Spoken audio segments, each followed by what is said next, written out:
Hello students, welcome to the class of physics. I am your lecturer physics narrator Sanjay Gaur, and today we are continuing the application of dimension analysis. अगर आपको याद होगा तो last lecture में हमने जो application है dimension analysis की उन्हीं के बारे में डिस्कस किया हुआ है।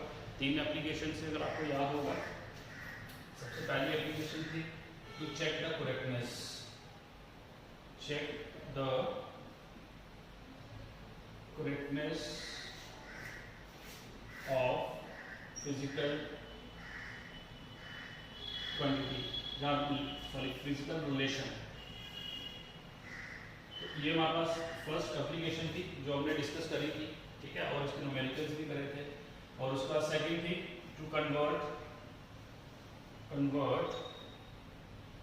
One system of unit into another.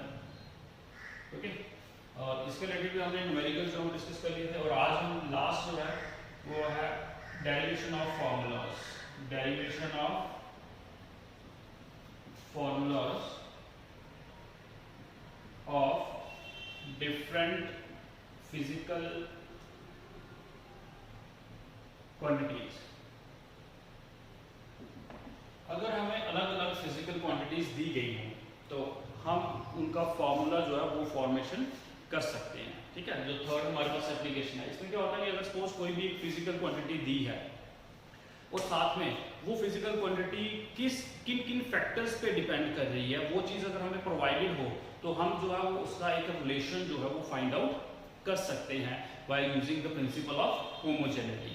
Okay, तो कैसे कर सकते हैं, किस तरीके से, तो इसको मैं न्यूमेरिकली आपको समझाऊंगा। तो सबसे पहले मैं एक एग्जांपल लेता हूँ, तो हम जो इसकी न्यूमेरिकल जो करेंगे derivation of formula of different physical quantities. Okay, तो चलिए इसको न्यूमेरिकल स्टार्ट करते हैं। मैं यहाँ पर लिख देता हूँ, ये हमारे पास थर्ड एप्लीकेशन है।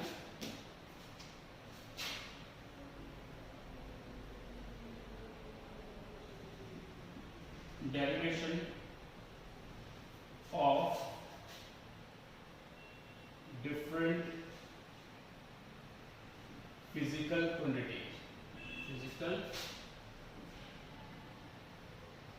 quantities, okay.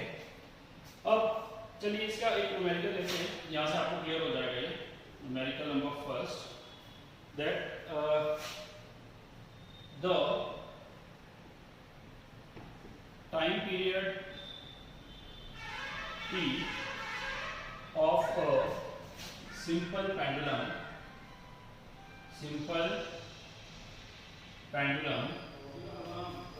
depends upon the time period of the simple pendulum depends upon, अब किन किन फैक्टर्स पे डिपेंड करता है, depends upon mass of bob, ठीक है, small m, okay, length of the pendulum,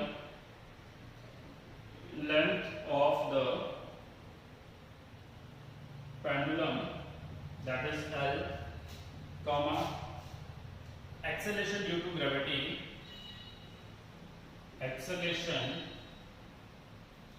to gravity, G, and angular displacement theta. क्या कहा उसने, the time period of a simple pendulum, हमें कौन सी फिजिकल क्वांटिटी दी है, टाइम पीरियड, और उसका रिलेशन मतलब फैक्टर्स दिया है कि किसके ऊपर वो डिपेंड कर रही है। The time period of a simple pendulum depends upon mass of the bob, length of the pendulum, acceleration due to gravity and angular displacement. Okay, find the relation. तो इस तरीके से आपको न्यूमेरिकल पूछा जा सकता है। तो मैंने आपको ये चीज बताई कि हमें अगर कोई भी एक फिजिकल क्वांटिटी दी गई हो, हम उसका रिलेशन निकाल सकते हैं, लेकिन कैसे, अगर हमें फैक्टर्स दिए हो कि वो फिजिकल क्वांटिटी किन फैक्टर्स के ऊपर डिपेंड करती है। तो यहाँ पे आप देख रहे हो हमें रिलेशन किसका निकालना है, the time period T of a simple pendulum, इसका टाइम पीरियड का निकालना है। किसका निकालना है, रिलेशन टाइम पीरियड का। अब ये टाइम पीरियड किस किस पे डिपेंड है, दूसरे का time period of simple pendulum depends upon mass of the Bob. एक किसके ऊपर डिपेंड है बेटा, मास ऑफ द बॉब के ऊपर डिपेंड है। Second length of the pendulum, third acceleration due to gravity and fourth angular displacement पे डिपेंड करता है। ओके, तो अब किस तरीके से इसको करेंगे ये ध्यान से देखिए, कुछ स्टेप्स हैं जो आपको फॉलो करने होते हैं। अब देखिए जो time period of simple pendulum small t है, अब हमें नहीं पता कि mass of the bob, the acceleration due to gravity, the simple pendulum, the angular displacement ये टाइम पीरियड के डायरेक्टली प्रोपोर्शनल है या इनवर्सली प्रोपोर्शनल है, हमें कुछ भी पता नहीं है। लेकिन हम इनिशियली स्टार्टिंग में क्या लेके चलते हैं, सभी को डायरेक्टली प्रोपोर्शनल लेके चलते हैं। तो हम सीधा यहां पे लिखेंगे एज सिंस, देखिए time period t is directly proportional to किस पे, mass of the pendulum, length of the pendulum, sorry mass of the bob, acceleration due to gravity g and angular displacement theta. इन तीन फैक्टर्स पे डिपेंड कर रहा है और हमने ये चीज खुद कंसीडर कर ली कि लेट, सिंस की जगह आप लेट ही लिखिए तो बेटर रहेगा आपके लिए, ठीक है, कि t is directly proportional to mass, length, acceleration due to gravity and angular displacement. अब हमें पता नहीं था कि वो डायरेक्टली प्रोपोर्शनल इनवर्सली प्रोपोर्शनल, हमने डायरेक्टली प्रोपोर्शनल कर दिया पहली चीज। अब इनके डायमेंशंस जो पावर्स हैं वो भी हमें पता नहीं है कि मास की पावर कितनी है, मतलब मास का डायमेंशन कितना है, लेंथ की डायमेंशन कितनी है, जी की कितनी है, वो हमें पता नहीं है। तो हम उनको भी क्या करते हैं, लेट कर लेते हैं। जैसे मास की डायमेंशन लिख लेते हैं पावर a, लेंथ की b लिख लेंगे, g की c लिख लेंगे और थीटा की d लिख लेंगे। ओके, उसका नेक्स्ट स्टेप में करते हैं t इज इक्वल टू, अब डायरेक्टली प्रोपोर्शन को हटाना है तो इक्वल टू लगाना, तो हमें कांस्टेंट लगाना पड़ेगा k m a l b g c and theta d। This is your first equation. Clear है ये चीज, ठीक है। नाउ अब हमें क्या करना है कि हमें इन सभी के डायमेंशंस जो है, डायमेंशन फॉर्मूलाज लिखने हैं, राइट हैंड साइड में भी और लेफ्ट हैंड साइड में भी। तो हम क्या करेंगे, यहाँ पे t का डायमेंशन फॉर्मूला लिखेंगे, टाइम का लिखना होगा capital T, okay, which is equal to k, k constant है तो ये डायमेंशन लेस होगा, ओके। ये आ गया मास, मास का डायमेंशन फॉर्मूला कैपिटल M और power a, then l, l is length, length को डायमेंशन फॉर्मूला l ऐसे करके लिखेंगे और डायमेंशन e। g क्या है, एक्सेलरेशन ड्यू टू ग्रेविटी, मतलब एक्सेलरेशन का डायमेंशन फॉर्मूला, एक्सेलरेशन का क्या होता है l1 t minus 2, ओके, और इसकी पावर कितनी है c। और theta, theta is your angular displacement. तो आपको पता है कि एंगल जो है वो डायमेंशन लेस होता है, मैंने आपको पढ़ाया भी है, फिर भी देख लीजिए। एंगल का फॉर्मूला क्या होता है बेटा, angle is equal to r upon radius, ठीक है। तो देखो कैसे होता है, अगर ये एंगल है, सपोज ये एंगल है, ये थीटा, ये इसकी आर्क होती है, ये आपकी क्या आर्क, और ये आपका रेडियस होता है, तो दोनों क्या होंगे लेंथ। आर्क का डायमेंशन फॉर्मूला भी क्या होगा लेंथ, और रेडियस का डायमेंशन फॉर्मूला भी क्या होगा लेंथ, तो दोनों कैंसिल होकर आ जाएगा 1। तो एंगल जो है वो क्या होता है डायमेंशनलेस, ठीक है। तो एंगल डायमेंशनलेस है, उसका कोई भी डायमेंशन फॉर्मूला नहीं होगा। अब देखिए इसको क्या किस तरीके से लिखना है, अब ये टाइम है, ठीक है। टाइम को मैं अगर ऐसे लिख लूं m0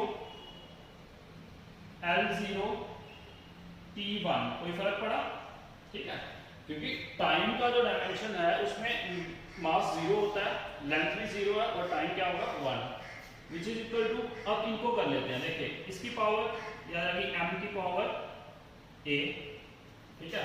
अब l कितने हैं 2 हैं, basic same powers are added, तो वो कैसे होगा l b प्लस 1, क्योंकि इसका डायमेंशन b है, इसका 1 है, तो basic same powers are added, ये हो जाएगा b प्लस 1। और t, सॉरी नॉट 1, ये क्या है c भी मल्टीप्लाई हो रहा है अंदर, b प्लस c, और टाइम t, t की पावर माइनस ट्वाइस c, क्योंकि c जो अंदर क्या हो जाएगा मल्टीप्लाई हो जाएगा। बेटा ये चीज क्लियर है यहाँ तक, ठीक है। अब हम क्या करेंगे, डायमेंशंस को कंपेयर करेंगे, m का डायमेंशन m के साथ, l का डायमेंशन l के साथ और t का डायमेंशन t के साथ by principle of homogeneity. Okay, तो चलिए अब प्रिंसिपल ऑफ होमोजेनिटी में क्या करेंगे, इनके डायमेंशंस को कंपेयर करेंगे अकॉर्डिंग टू, इसको मैं ऐसे इधर लिखता हूं, according to principle of homogeneity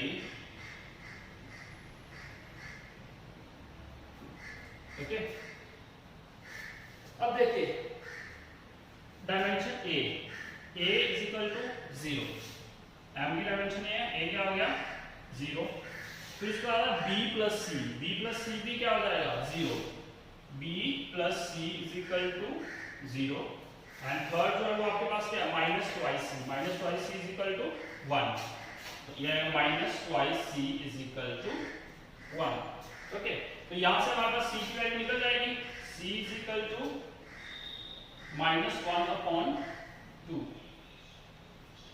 okay, तो अगर c की वैल्यू आ गई तो हम यहाँ पे b की भी निकाल सकते हैं, कैसे, b प्लस c की वैल्यू कितनी है -1/2 is equal to 0, so b is equal to 1/2। तो हमारे पास a की वैल्यू भी आ गई, b की आ गई और c की वैल्यू भी आ गई। तो हम इन वैल्यूज को कहां पे पुट करेंगे, ये जो हमारे पास फर्स्ट इक्वेशन है इसमें पुट कर देंगे। Okay, so put the values of a, b and c in equation 1। तो अब देखिए इक्वेशन 1 में ये क्या बन जाएगी, t is equal to a constant है, m की पावर a मतलब मास क्या हो जाएगा 0, l की power b what is the value of b 1/2 and g की power c what is the value of c -1/2। Clear हो गया। अब यहां से हमें पता चल रहा है कि g जो है वो इनवर्सली प्रोपोर्शनल था, लेंथ जो है वो डायरेक्टली प्रोपोर्शनल है √, ठीक है। तो ये चीजें क्लियर हो गई हैं। तो अब ये t ऐसे लिख सकते हैं हम, t is equal to k anything raise to power 0 1, तो m की पावर 0 लगेगा, आ जाएगा 1 हो जाएगा, ये आ जाएगा l का रूट। अब ये g है, इसको मैं नीचे लेके जा सकता हूं like this is the relation of time period with their factors. तो इस तरीके से हम किसी भी जो फिजिकल क्वांटिटी है उसका रिलेशन फाइंड आउट कर सकते हैं। अब देख रहे हो आप, यहाँ पे तो हमने सभी को डायरेक्टली प्रोपोर्शनल ले लिया था कि नहीं लिया था, ठीक है, लेकिन जब रिजल्ट आया फिर हमें कंफर्म हो गया कि लेंथ जो है डायरेक्टली प्रोपोर्शनल है और एक्सेलरेशन ड्यू टू ग्रेविटी जो इनवर्सली प्रोपोर्शनल है, और मास का कोई भी रोल नहीं है इसमें, तो मास ऑटोमेटिकली रिमूव हो गया, ठीक है। तो इस तरीके से हम किसी भी एक फिजिकल क्वांटिटी का रिलेशन जो है वो उसके फैक्टर्स के साथ फाइंड आउट कर सकते हैं। ओके, तो ये आपके पास जो है ये फर्स्ट न्यूमेरिकल था। चलिए कुछ और न्यूमेरिकल जो है वो डिस्कस करते हैं, हम नेक्स्ट न्यूमेरिकल पे चलते हैं। ओके, तो ये आपका सेकंड न्यूमेरिकल है जो लिखा गया है, the viscosity of a gas, ठीक है, विस्कोसिटी से डिपेंड डिनोट करेंगे। The viscosity of gas depends on किस किन फैक्टर्स पे डिपेंड है, mass and diameter d and mean speed of molecule, that is velocity होती है वो आपके पास, तो वेलोसिटी पे डिपेंड है। फाइंड द रिलेशन, तो वही सेम स्टेप्स जो बताए हैं उन्हीं को फॉलो करना है और उनको फाइंड आउट करना है।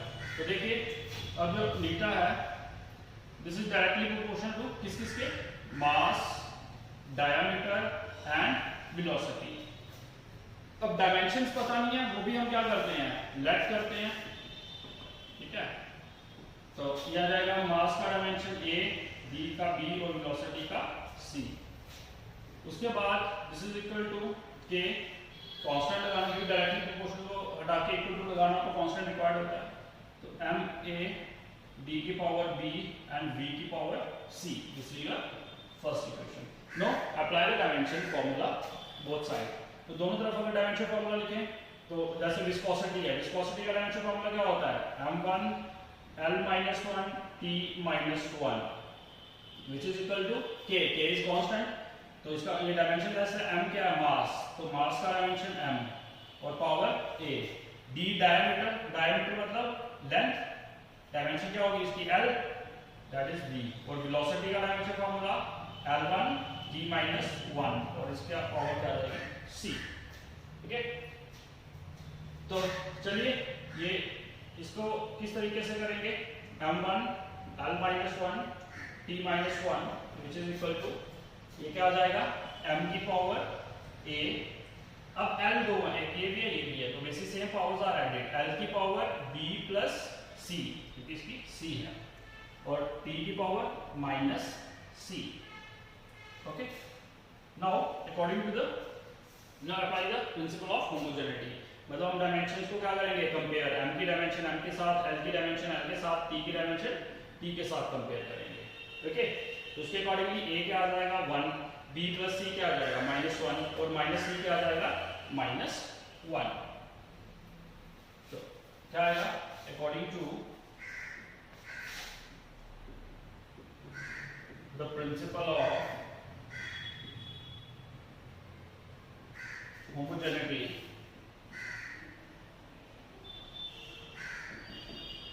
तो आपके पास a की वैल्यू क्या आएगी, a इज इक्वल टू 1 क्योंकि a जो है m की डायमेंशन क्या है 1 है, यहाँ पे m की क्या है b plus c is equal to -1, यह आ जाएगा b plus c is equal to -1 और c क्या आ जाएगा, सॉरी माइनस c क्या आ जाएगा minus is equal to -1। Okay, तो ये कैंसिल हो जाएगा माइनस और माइनस, तो c की वैल्यू आ जाएगी 1। क्लियर, a यहाँ पे ऑलरेडी क्या आया हुआ है 1, तो यहाँ पे b प्लस c की वैल्यू कितनी है 1 is equal to -1, so b is equal to -1 और ये वैल्यू तो जाके -1 हो जाएगा, तो b कितना आ जाएगा, b इज इक्वल टू -2। ठीक है, तो a की वैल्यू b की वैल्यू c की आ गई, तो किसमें पुट करना है हमने फर्स्ट इक्वेशन, तो so put the values of a, b and c in 1, तो फर्स्ट इक्वेशन क्या बन जाएगी बेटा, beta is equal to k constant mass m की पावर a कितना है 1, ओके, देन d की पावर b, d की पावर b कितना है -2 एंड v की पावर c कितना है 1, तो v की पावर, तो ये आपके पास क्या आ गया रिलेशन आ गया। आप इसको ऐसे भी लिख सकते हो, मीटा is equal to k m v upon d square, क्योंकि d की पावर -1 है ना, तो नीचे जाएगा तो प्लस की 1 हो जाएगी, तो इस तरीके से भी आप इस रिलेशन को लिख सकते हो। सो this is how you can find the relation of different physical quantities. आपको यही स्टेप्स जो है यही फॉलो करने हैं, बस आपको डायमेंशन फार्मूला, जो भी फैक्टर्स आपको प्रोवाइडेड हों उनके डायमेंशन फार्मूला जो वो आने चाहिए।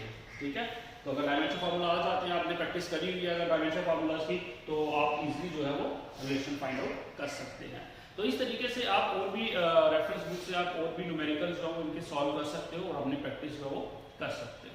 Okay, so this is all about the applications of dimensional analysis. तो डायमेंशनल एनालिसिस की हमारे पास यही 3 एप्लीकेशन थी, कौन सी, to check the correctness of a physical relation, then to convert one system of unit into another, and third one is your derivation of physical quantities. Okay, so this is all about the applications of dimension analysis.